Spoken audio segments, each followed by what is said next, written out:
So I think the most important part about the right feel is aftertouch, or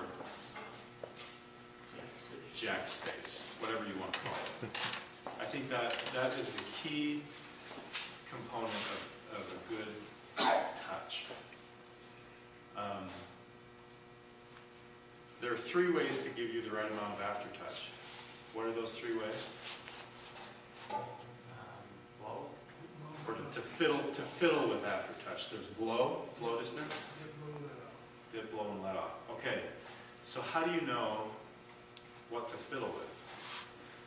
My hope is that on this checklist, because it's in order, my hope is to eliminate a whole lot of questions.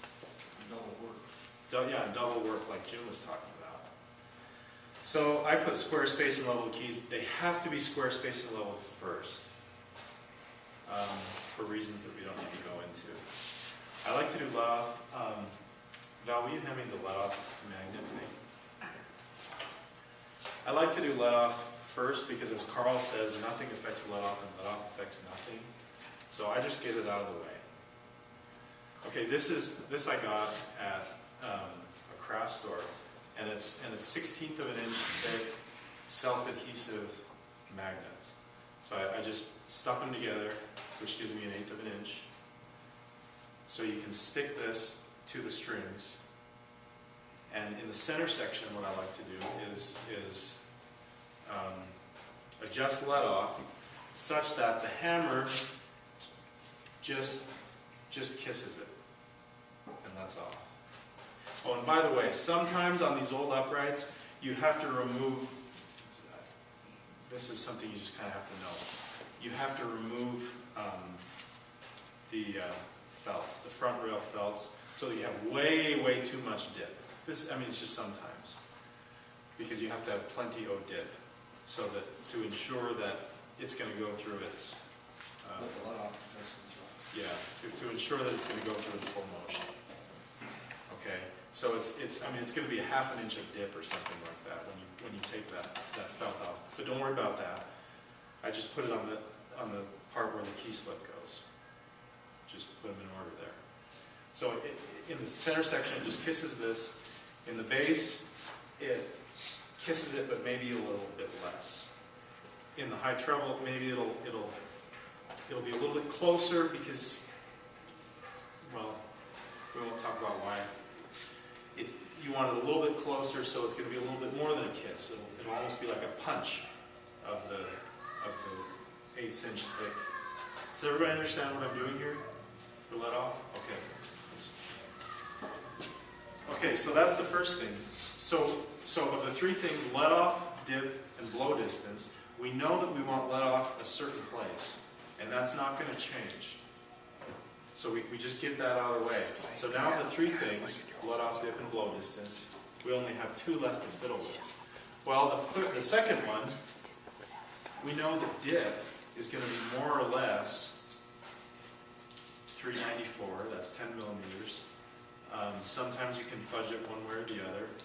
Sometimes it'll work better if you remove some punching. Sometimes it'll work better if you add some. But you know that it's going to be about 394. So then you can set the key bit there. Okay, so what you've got left are of the 3 is just blow distance. Okay, so the spec. Is this on the whole key bit that you're doing it to, or are you doing it on the same? I do it on 2 samples in each section. Thanks for pointing that out. Just kind of make sure, so you don't have to double your work. Okay, so then the only thing that you have left is blow distance. So the blow distance, in my mind, is the least important of the 3. The dip, I think, the reason you don't want to fudge that very much is because it's the interface of the pianist. So you don't want to mess with that. Let off, you don't want to mess with that because the closer it is, the better your let off regulation, the more sensitively you can play, but also the stronger you can play. It's just overall better. We don't have time to get into that too much, but you don't want to mess with that either. So the only thing you have to mess with is blow distance. Okay? So the way to adjust blow distance is using an aftertouch gauge. Does everybody know what an aftertouch gauge is? Okay, so the amount of aftertouch you want is about 60 thousandths to 80 thousandths of an inch. 80 thousandths is what I prefer. Vince?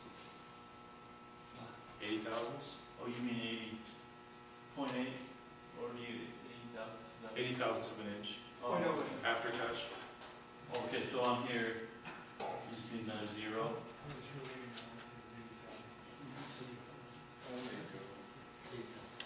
Oh, what am I thinking? That's not 80,000. Are you talking about the space between the jack? Oh, you know. That's Okay. Oh, you know. Yeah, no, it's got decimal up right. Okay, so I want to talk about this. Oh, you know. I want to talk about this principle that I found really, really helpful for understanding this. And by the way, when you understand these principles, your regulation goes much, much more smoothly. It goes a lot more, what? Oh, I'm sorry. You're saying about the 80 is great, you know, for enough. Okay, all right. So when I want to talk about these principles and then we'll be done.